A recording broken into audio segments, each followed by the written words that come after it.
श्री स्वामी समर्थ सर्वांना। आजचा दिवस तुम्हाला सुखाचा आणि आनंदाचा जावो ही स्वामीचरणी प्रार्थना। आजचा आपला विषय आहे वटपौर्णिमा।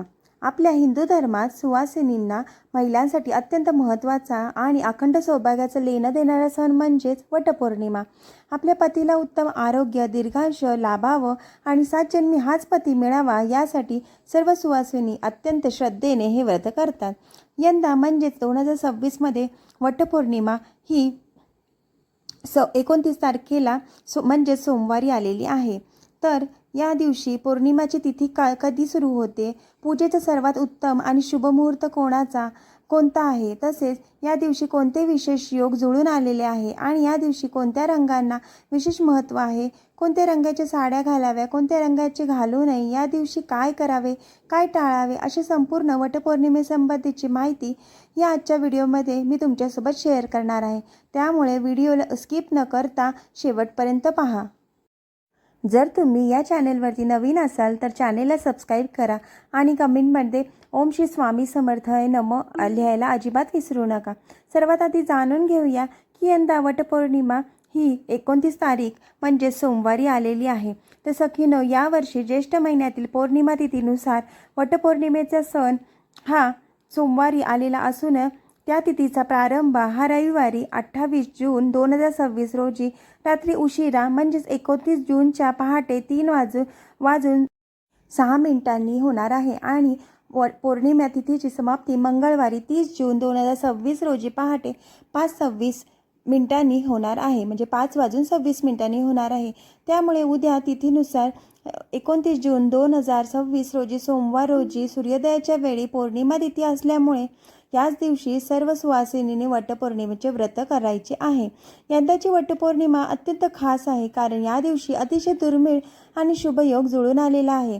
यंदा वटपौर्णिमा सोमवारी आली आहे। सोमवार हा भगवान शिव आणि चंद्राचा वार मानला जातो। वडाच्या झाडामध्ये साक्षात शिवशक्तीचा वास असतो, त्यामुळे सोमवारी वटपूजन केल्याने त्या व्रताचे फळ अनंतपटीने वाढणार आहे।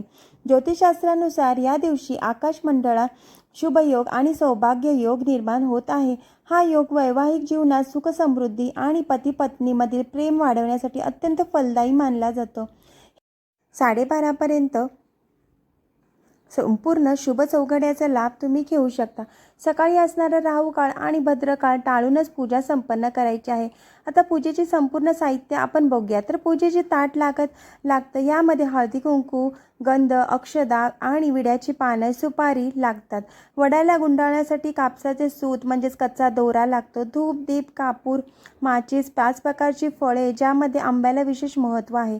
पाण्याचा तांब्या अर्घ्य देण्यासाठी वडाच्या पानांची बनवलेली किंवा बाजारातून आणलेली सती सावित्रीची मूर्ती किंवा प्रतिमा, नैवेद्यासाठी पुरणपोळी किंवा फराळाचे पदार्थ, सुवासिनींनी देण्यासाठी वाण ज्यामध्ये फळे, गहू किंवा हरभरे दिले जातात।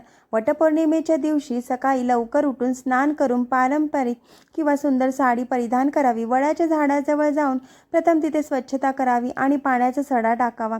झाडाच्या खोडाजवळ सती सावित्रीची मूर्ती किंवा सुपारी ठेवून तिथे हळदी कुंकू, अक्षदा आणि फुले वाहून पूजा करावी। त्यानंतर वडाच्या झाडाला हळदी कुंकू लावून मनोभावे नमस्कार करा आणि ऋतुकाळाप्रमाणे आपली 5 फळे विशेषतः आंबा अर्पण करावा। आता अत्यंत महत्त्वाचा विधी म्हणजे सूत गुंडाळणे। कापसाचे पांढरे सूत हातात घेऊन वडाच्या झाडाला किमान 7 किंवा शक्य असल्यास 108 प्रदक्षिणा घालाव्यात। ते सूत झाडाला गुंडाळावे। प्रदक्षिणा घालतानाही मनात आपल्या पतीच्या दीर्घायुष्यासाठी आणि सुखासाठी प्रार्थना करावी। पूजा संपन्न झाल्यावर तिथे दिवा धूप उबाळून नैवेद्य दाखवावा आणि वडाच्या झाडाची मनोभावे आरती करावी। शेवटी उपस्थित सुवासिनींना हळदी कुंकू लावून वाण द्यावे आणि घरी येऊन पतीच्या चरणांना स्पर्श करून आशीर्वाद घ्यावा। अशा पद्धतीने आपल्याला वटपौर्णिमेची पूजाही करायची आहे। या दिवशी आपण सर्वजण खूप छान नटतो, सुंदर साडी, दागिने परिधान करतो। पण सखींनो, तुम्हाला माहीत आहे का वटपौर्णिमेच्या पूजेमध्ये आपण कोणत्या रंगाचे कपडे आणि बांगड्या घालत आहोत? याला आपल्या शास्त्रानुसार खूप महत्त्व आहे। काही रंग असे आहेत जे तुमचे सौभाग्य 1000 पटीने वाढवतात, तर काही रंग असे आहेत जे पूजेच्या वेळी परिधान केल्यास पूजेचे फळ मिळत नाही आणि दोष लागतो। तर आजच्या व्हिडिओमध्ये आपण पाहणार आहोत यंदा वटपौर्णिमेचे 5 कोणते शुभ रंग आहेत, ज्या रंगांची साडी आणि बांगड्या तुम्ही आवर्जून घातल्या पाहिजेत। आणि असे कोणते रंग आहे जे चुकूनही वापरायचे नाही. व्हिडिओ हा शेवटपर्यंत पहा, 1 सेकंदसुद्धा मिस करू नका. सर्वात आधी आपण जाणून घेऊया की पूजेमध्ये रंगांना एवढं महत्त्व का असतं. तर बघा, आपल्या हिंदू धर्मात प्रत्येक सणाला आणि पूजेला विशिष्ट रंगाचे महत्त्व सांगितले आहे.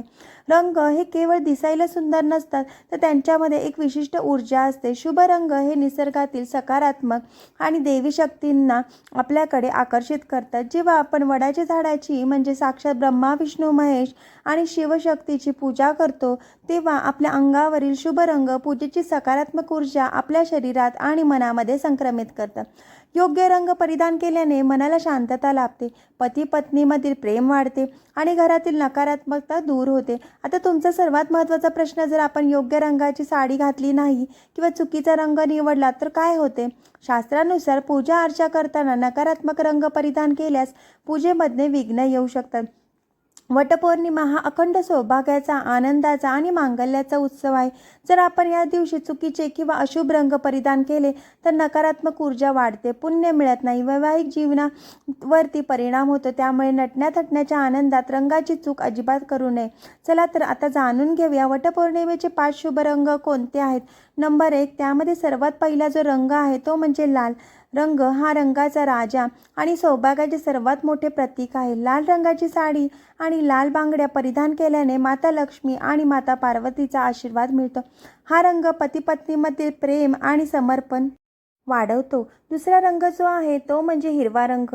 हिरवा रंग म्हणजेच निसर्गाचा आणि समृद्धीचा रंग. वडाचे झाड हिरवेगार असते.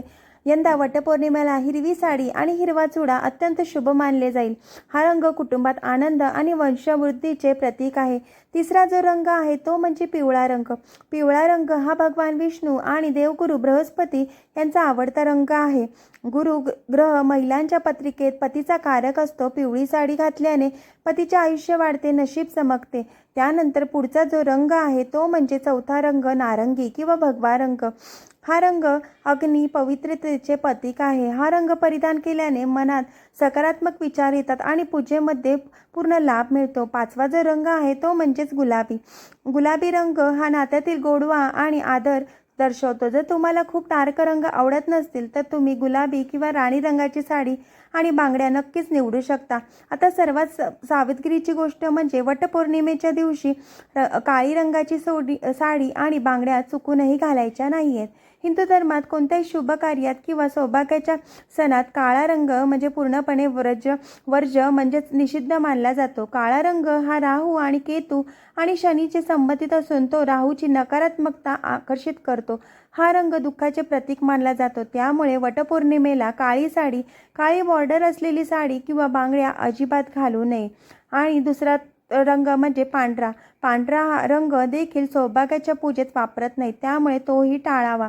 साडीसोबतच आपल्या हातील बांगड्या म्हणजेच चुडाही विशेष महत्त्व आहे. सुवासिनीने हात कधीच सुने किंवा रिकामे नसावेत. बांगड्यांचा जो खणखणाट असतो तो घरातील नकारात्मक ऊर्जा दूर पळवतो. वटपौर्णिमेला साड्यांच्या रंगाशी मॅचिंग करून तुम्ही हिरवी किंवा लाल रंगाची काचेची बांगडी आवर्जून घालावी. काचेच्या बांगड्यामध्ये निघणारा ध्वनी वातावरण पवित्रता आणतो. पूजेच्या वेळी हातात किमान 2 किंवा 4 हिरव्या बांगड्या तरी नक्की असाव्यात. तर सखीनो, यंदा वटपौर्णिमेच्या हे 5 शुभ रंगापैकी तुमच्या आवडीची साडी आणि बांगड्या निवडा आणि तुमची पूजा यशस्वी हो, फलदायी हो, ही स्वामीचरणी प्रार्थना. तर तुम्हाला आजचा हा व्हिडिओ कसा वाटला आणि तुम्ही यंदा कोणत्या रंगाची साडी नेसणार हे मला कमेंटमध्ये नक्की सांगा. वटपौर्णिमेच्या तुम्हाला खूप खूप शुभेच्छा. व्हिडिओ आवडला असेल तर लाईक करा, शेअर करा आणि अजूनही चॅनलला सबस्क्राईब केलं नसेल तर सबस्क्राईब करा, म्हणजे असेच नवनवीन माहितीपूर्ण व्हिडिओ तुमच्यासोबत येत जातील. श्री स्वामी समर्थ.